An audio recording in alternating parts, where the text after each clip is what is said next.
Hello नमस्कार good evening मेरे दोस्तों।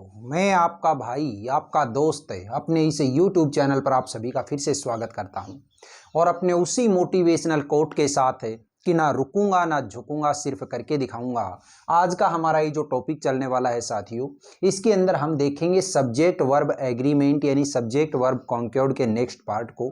देखिएगा, पिछली दो क्लासेज के अंदर मैंने आपको इस सब्जेक्ट वर्ब एग्रीमेंट से रिलेटेड जो रूल बताए, उन रूल्स में सबसे पहले मैंने आपको बताए थे एंड से रिलेटेड रूल, और उस एंड से रिलेटेड जो रूल्स थे उसके अंदर मैंने आपको 6 सब रूल करवाए थे। फिर इसके बाद में सेकंड जो हमारी क्लास आई थी, उस क्लास के अंदर मैंने आप लोगों को बताया कि किसी भी सेंटेंस में सब्जेक्ट की जगह पे one, none, one of, none of, each, every, either, neither अगर आ जाए तो इसके बाद में आने वाली जो वर्ब होती है वो हमेशा सिंगुलर होती है। और इसके बाद में सेकंड जो रूल मैंने बताया इसका, वो रूल कौन सा था हमारा, कि जब भी किसी नाउन के पहले या फिर आप ये कहें किसी भी सब्जेक्ट की जगह पे बोथ, ऑल, सम, मैनी, सेवरल, वेरियस ऐसे वाले वर्ड अगर आ जाते हैं तो इनके बाद हमेशा आने वाली जो वर्ब होती है वो कैसी होती है, प्लूरल होती है। आज देखिएगा नेक्स्ट रूल के अंदर हम देखने वाले हैं, और आज का जो फर्स्ट रूल है, इस फर्स्ट रूल के अंदर आपको क्या देखना है वो गौर से सुनिएगा। आपने नाम सुना होगा एक एडजेक्टिव, गौर से देखिएगा साथियों, क्या होता है एक एडजेक्टिव। अब आप कहेंगे सर ये जो एडजेक्टिव होता है, इस एडजेक्टिव के बारे में तो हम जानते हैं। एडजेक्टिव का मतलब क्या होता है, विशेषण, और विशेषण का मतलब क्या होता है कि कोई भी ऐसा वर्ड जो किसी नाउन या प्रोनाउन की विशेषता बताता है। अब आपने कहा कि ये जो नाउन या प्रोनाउन की विशेषता बताने वाले जो वर्ड होते हैं उनको तो हम जानते हैं सर एडजेक्टिव होते हैं, लेकिन याद रखिएगा जब भी किसी एडजेक्टिव से पहले अगर कोई डेफिनेट आर्टिकल दा लगा दिया जाए, ध्यान रखना कि ये जो एडजेक्टिव होता है, इस एडजेक्टिव के अंदर अगर हमें दा जोड़ दें और दा के बाद में क्या लिख दें, हम कोई एडजेक्टिव लिख दें, तो फिर ये एडजेक्टिव नहीं रहता, बल्कि ये क्या बन जाती है अपने आप में एक, ये बन जाती है अपने आप में एक प्लूरल नाउन। क्या बन जाती है ये, प्लूरल नाउन। और प्लूरल नाउन है तो प्लूरल नाउन के बाद में आने वाली जो वर्ब होगी वो वर्ब भी हमेशा कैसी होगी, प्लूरल होगी। जैसे फॉर एग्जांपल मैंने एक वर्ड लिखा, मान लीजिए गुड। क्या लिखा, गुड। आप जानते हैं ये गुड जो है अपने आप में एक एडजेक्टिव है, और इस एडजेक्टिव से पहले अगर मान लीजिए मैंने क्या लगा दिया, दा लगा दिया। ठीक है, क्या लगा दिया, दा लगा दिया। ये लीजिए, अब यहां पे गुड जो है, ये गुड अपने आप में कोई एडजेक्टिव नहीं रहा, बल्कि दा गुड। दा गुड का मतलब क्या हो गया, अब सभी के सभी जो अच्छे लोग हैं ना वो सारे आ गए। इसी तरीके से अगर मान लीजिए मैंने बोल दिया दा वाइट, ठीक है, तो दा वाइट जो है, ये दा वाइट का मतलब क्या हो गया, सभी गोरे लोग। ठीक है, इसी तरीके से मैंने बोल दिया दा ब्यूटीफुल। दा ब्यूटीफुल मतलब है सभी के सभी जितने भी मतलब सुंदरियां हैं, जितने भी मतलब सुंदर लड़कियां हैं, वो सब की सब यहां पे आ गई। ठीक है, मैंने बोल दिया दा रिच। दा रिच का मतलब क्या हो गया, सभी के सभी अमीर लोग, है ना। दा पुअर, तो ये इस तरीके से कोई भी आप लोग जो एडजेक्टिव होता है, उस एडजेक्टिव से पहले अगर डेफिनेट आर्टिकल दा लगा देते हैं तो वो एडजेक्टिव नहीं रहता, बल्कि वो क्या बन जाती है, एक प्लूरल नाउन बन जाती है। और प्लूरल नाउन के बाद में आने वाली जो वर्ब होती है वो हमेशा प्लूरल ही होती है। आपको बस इतना याद रखना है।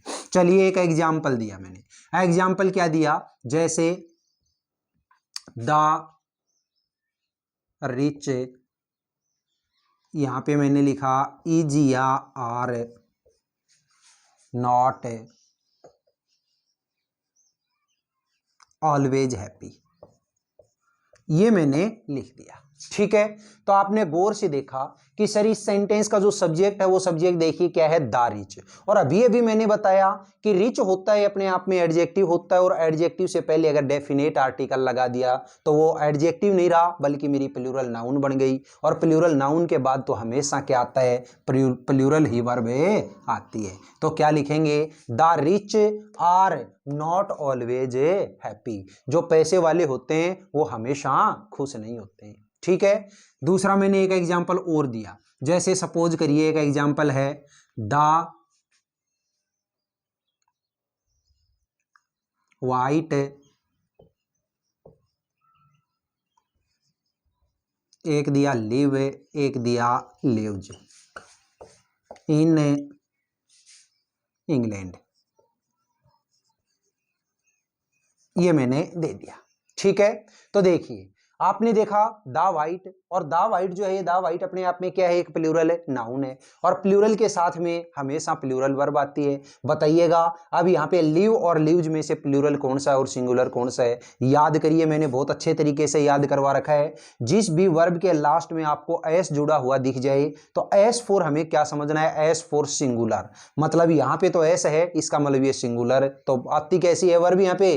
प्लूरल, और प्लूरल क्या होगा? लिव। मतलब क्या हो गया? The white live in England, England के अंदर गोरे लोग रहते हैं। ठीक है, तो बोलिएगा ये जो एग्जाम्पल है, एग्जाम्पल आपको समझ में आया कि नहीं आया? एक रूल और देखिएगा आज का, और ये जो सेकंड रूल है, उस सेकंड रूल के अंदर आप लोगों को दो वर्ड याद रखने हैं। और कौन से दो वर्ड मान लो या फ्रेज हैं, दो फ्रेज याद रखनी है। कौन से? एक तो याद रखोगे ए लार्ज नंबर ऑफ, और एक याद रखोगे द लार्ज नंबर ऑफ। गौर से देखना दोस्तों, जब भी किसी सेंटेंस के अंदर अगर आपको मिल जाए ए लार्ज नंबर ऑफ, तो इस ए लार्ज नंबर ऑफ के बाद में आने वाली जो वर्ब होती है वो वर्ब हमेशा कैसी होती है? प्लूरल होती है। लेकिन द लार्ज नंबर ऑफ अगर आ जाए तो इसके बाद आने वाली जो वर्ब होती है वो हमेशा कैसी होती है? सिंगुलर होती है। ठीक है, वहां एग्जाम के अंदर मुझे पक्का यकीन है कि गलती करके आओगे। क्यों? क्योंकि हमें शुरुआत के अंदर क्या लिखा हुआ मिल रहा है? ए लार्ज नंबर ऑफ, और यहाँ पे इस ए को देखते ही हमारा दिमाग वहां पे चकराएगा और बहुत ज्यादा एडवांस चलने लगेगा कि ए है, ए का मतलब एक, और एक के साथ में तो हमेशा सिंगुलर लगाएंगे, और अगर सिंगुलर लगा दिया तो गई भैंस पानी में। ठीक है, इसलिए आप लोग ध्यान रखिए, ए लार्ज नंबर ऑफ के बाद में जो वर्ब आती है वो हमेशा प्लूरल आएगी, और द लार्ज नंबर ऑफ अगर दे रखा है तो इसके बाद आने वाली जो वर्ब होगी वो हमेशा सिंगुलर होगी। ठीक है, एग्जाम्पल देखिएगा, चलो सेम ही एग्जाम्पल बना रहे हैं इसके, गौर से देखिए। मैंने एक एग्जाम्पल दिया जैसे a large number of boys was या वर फाइटिंग आउटसाइड। एक तो ये सेंटेंस दे दिया, एक मान लीजिए मैंने जो सेंटेंस है वो सेंटेंस ये दे दिया, the large number of apples was या वर रोटन। ये मैंने सेंटेंस दे दिया। अब आपने देखा सेंटेंस के अंदर चाहे आपके कुछ समझ में आए या नहीं आए, लेकिन ये दो फ्रेज हैं, इन फ्रेजेज को आपको जरूर पकड़ना है। एक तो क्या? ए लार्ज नंबर ऑफ, और दूसरा क्या? The large number of.